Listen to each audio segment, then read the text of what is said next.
एक इंसान है, उसने उसको गोली मार दी यहाँ पे। उसने बोला कि शायद मुस्लिम नहीं है, उसने उसको गोली मार दी। लगभग 20 से 25 सालों के बाद पहलगाम में, जिसे मिनी स्विट्जरलैंड भी कहा जाता है, उस इलाके में 4 से 5 आतंकवादियों ने लगभग 20 से ज्यादा लोगों को मारा। हम बचा देगा, कोई बात नहीं भाई। प्लीज भगवान के लिए बचा लो। Dá pra ser uma dizendo que é.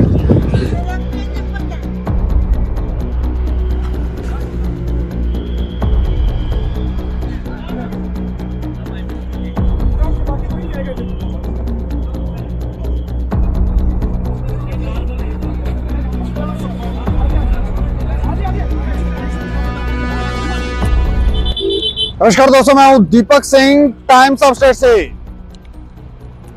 लगभग 20 से 25 सालों के बाद पहलगाम में, जिसे मिनी स्विट्जरलैंड भी कहा जाता है, उस इलाके में 3 से 4 के 4 से 5 आतंकवादियों ने लगभग 20 से ज्यादा लोगों को मारा है। 20 से ज्यादा लोगों को, और दर्जनों लोग घायल हैं। इतना बड़ा आतंकी हमला लगभग 20 से 25 साल के बाद हुआ है। जो जानकारियां हैं वो बड़ी हैरान करने वाली हैं, और मंशाएं बिल्कुल क्लियर लगती हैं। धर्म पूछ के, नाम पूछ के, आधार कार्ड चेक करके फिर लोगों को गोली मारी गई है। दूर दूर से लोग, फॉरेन से भी लोग वहां पर घूमने आए हुए थे।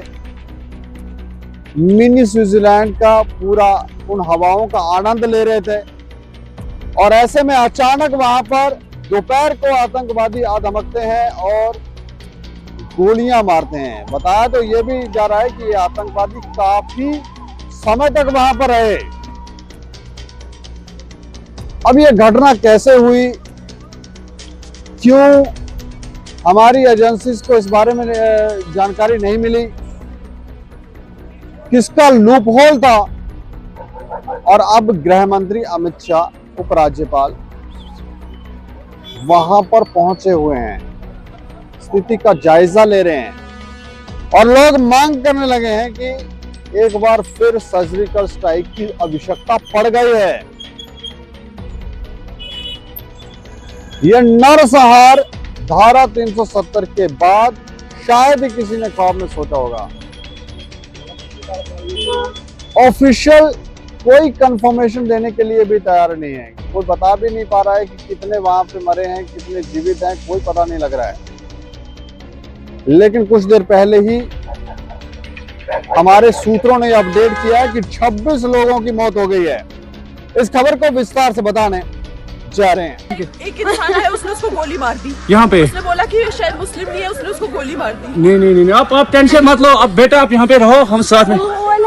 मैडम, ये जो भीड़ साहब है प्रेसिडेंट, आप टेंशन मत लो। मेरे बेटे को बचा लो। हम बचा देगा, कोई बात नहीं भाई। प्लीज भगवान के लिए बचा लो। दब से मन डिजाइन किया है। ठीक है ठीक है, हम बचा देंगे ना, आप टेंशन मत लो। मैं आ रहा हूँ। मैं कहाँ पे आपका ये हस्बैंड? क्या हुआ इसको, क्या हुआ? Please ask for help. We don't need. Okay, don't worry, don't worry. You okay? You need a water, sir? Sir, we'll manage. Just ask for help. Okay, you firstly you give the hands water.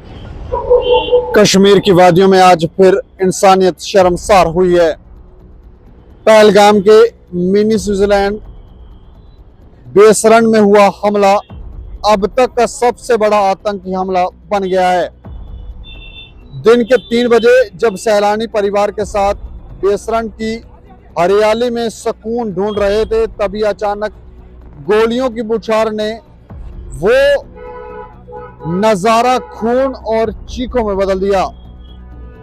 अब तक 26 लोगों की मौत की पुष्टि हो चुकी है, जिनमें 2 विदेशी और 2 स्थानीय लोग भी शामिल हैं, और दर्जनों घायल हैं।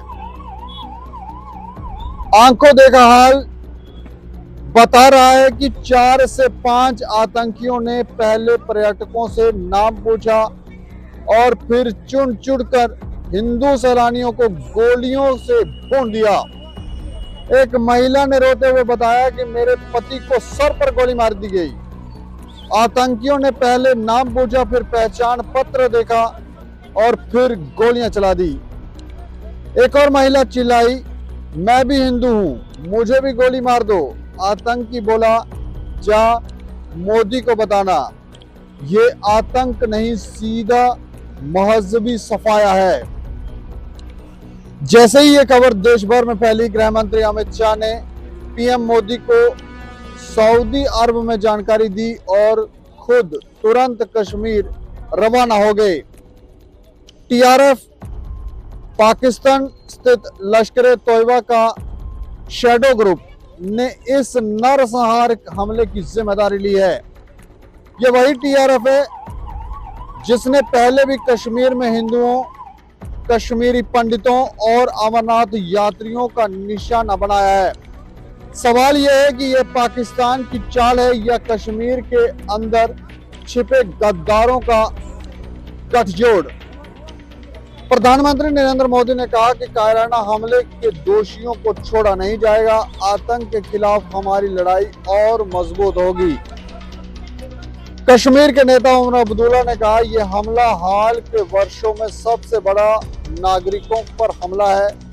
मैं सदमे में हूं और पूरे देश की एक ही आवाज है, अब और नहीं। पुलवामा, अमरनाथ, शेषनाग और अब बेसरण, कब तक हमारे लोग मरते रहेंगे? कब तक हम सहते रहेंगे? भारत को जवाब देना होगा और इस बार जवाब शब्दों से नहीं, सर्जिकल स्ट्राइक में होगा। शहीदों को श्रद्धांजलि, घायलों के लिए प्रार्थना और आतंक के खिलाफ एकजुट होकर भारत को अब लड़ना होगा। और कल जम्मू बंद की कॉल हिंदू संगठनों की तरफ से दी गई है।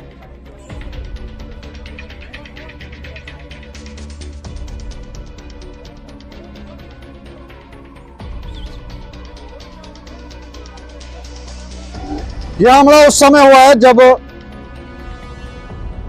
अमरनाथ की यात्रा शुरू होने वाली है और इसका सीधा असर जम्मू और कश्मीर दोनों संभाग में अमरनाथ यात्रा पर भी पड़ेगा, बिजनेस पे भी पड़ेगा। और लोग ये मांग कर रहे हैं कि इन लोगों को सबक सिखाने की आवश्यकता है। एक महिला जो चीख चीख के कह रही थी कि मेरे को भी मार दो, तो उसे नहीं मारा गया। उसे कहा गया कि मोदी को बताना। ये किस तरह की मानसिकता है आतंकवादियों की?